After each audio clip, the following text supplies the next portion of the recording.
Did you change the way you go about writing these books from the first? Well, excluding the one that you started writing when you were 13. I mean, did you were there things that you changed? Did you show the books to anyone? Did you start writing?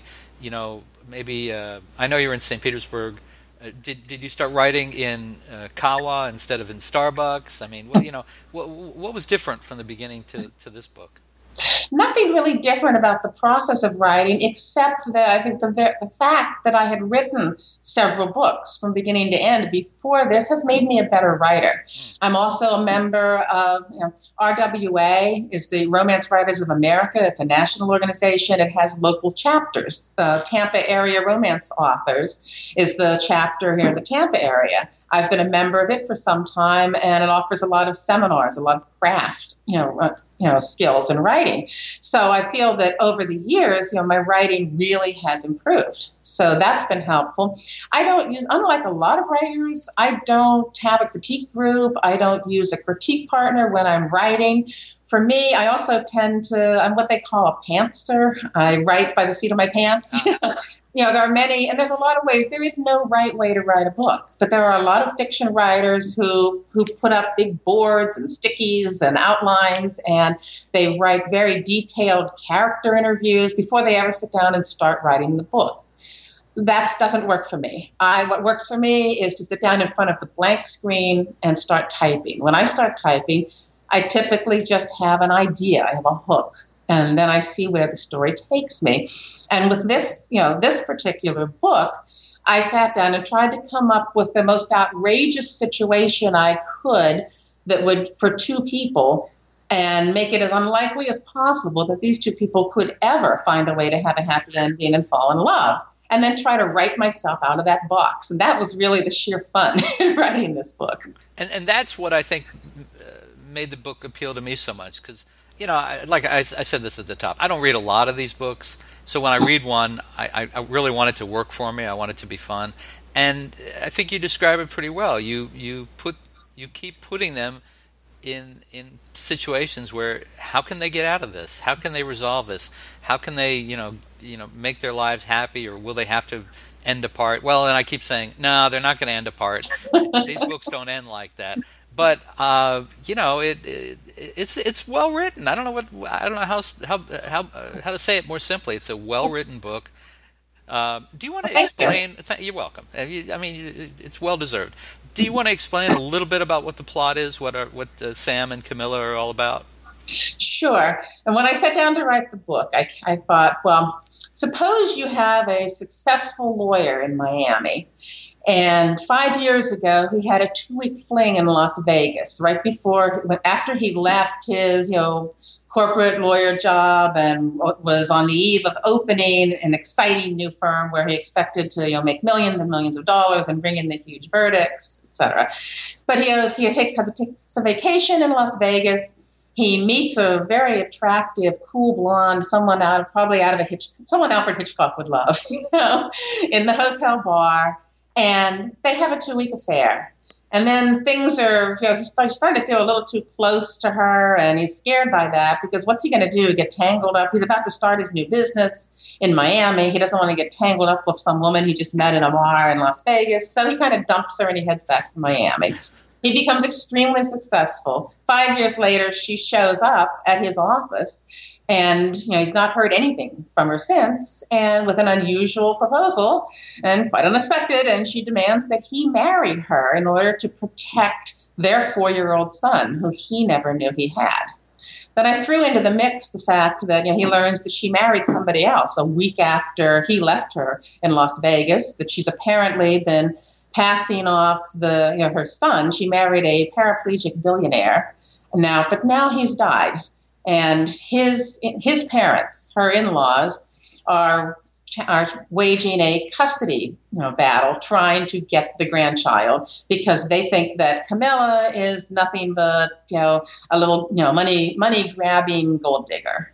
And so they've got a lot. They're from an old money in the Northeast, and they have a lot of power and influence. And she feels who's the only person she can turn to help her out of the situation is Sam.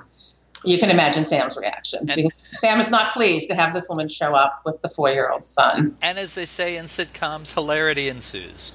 That's right, exactly. I try to throw in as much complication as possible. Sam is someone whose own father abandoned him, so his worst nightmare is that he would ever have a son and not be there for his son. Now he's been unwittingly placed in that position, and who's to blame?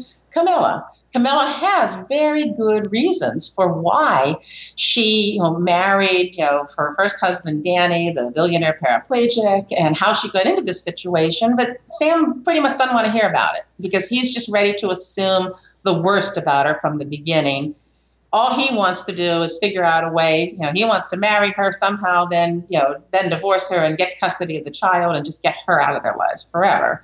Obviously, Camilla thinks that he's going along with her plan to protect the child. So it's kind of an interesting roller coaster that they go on throughout. It is. Trying to find their happy ending. It is well told, and it's definitely a fun book. Now, have you gotten much response at this point from other attorneys? Has anyone kind of indicated, from the legal profession? Do we know how they stand on the unexpected proposal? I don't know. I do know a number of other lawyers who are writers who have enjoyed the book. So far, I've not had anyone. I got a lot of reviews as well of the book on Amazon and on reviewing blog sites. And it's kind of interestingly, so far, no one has stepped forward and said, I'm a lawyer, and this legal thing in the book would never happen like this. Because it's funny. You see that, because you will see that all the time. Need to get a copy of the book in front of James Grippando, who's the Miami lawyer turned mystery novelist. Let's see what he has to say about it. All right. So, and I thought you were very fair in terms of showing the good, the bad, and quite a bit of the alleged Miami lawyer ego. Sam is quite full of himself at times. He has a few things to learn about life. One of the funny things in reactions to the book, my biggest concern was likability for Camilla. I was afraid, because here you have a woman who, got pregnant with one man, married another, and did not tell the father of the baby that he was the father. And I thought that's something that can be tough to sell in a book, because you always want the characters to be likable. They can be jerks a lot of the time, but the readers have to identify with your characters. So I really did worry about that. But to my surprise, readers love Camilla and they hate Sam. Oh, yeah. It's kind of funny. Yeah, absolutely. Which is interesting, because for most of us, the only Camilla we know married Prince Charles and had been carrying on an affair with him while he was married to Lady Di. So, or Prince Diana, I guess. It was interesting to come full circle and actually find a Camilla that was likable. Yes, I'm redeeming the name Camilla here. There you go. People who are named Camilla now can be compared to my character.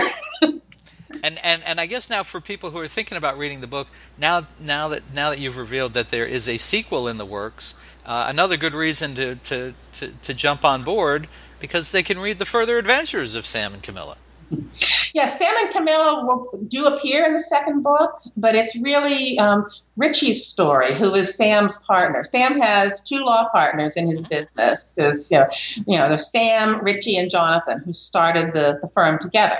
So in the second book, Richie finds romance. So then there's a third book with Sam. I have another character I'm thinking about doing a 4th book on, too, that kind of grew out of this. But it's, Sam and Camilla will appear in that book, which is kind of nice. I think readers like to see the characters who got their happy ending before. They like to see how things have worked out. How's their life, in the next year, what's happened with them. But then still the focus is on, Richie. And Richie, the readers got to meet him a little bit in Sam and Camilla's book. And I have had, a number of, reviewers who contacted me and who posted and said, when are you going to tell Richie's story? I really like Richie. He seems like a much nicer guy than Sam.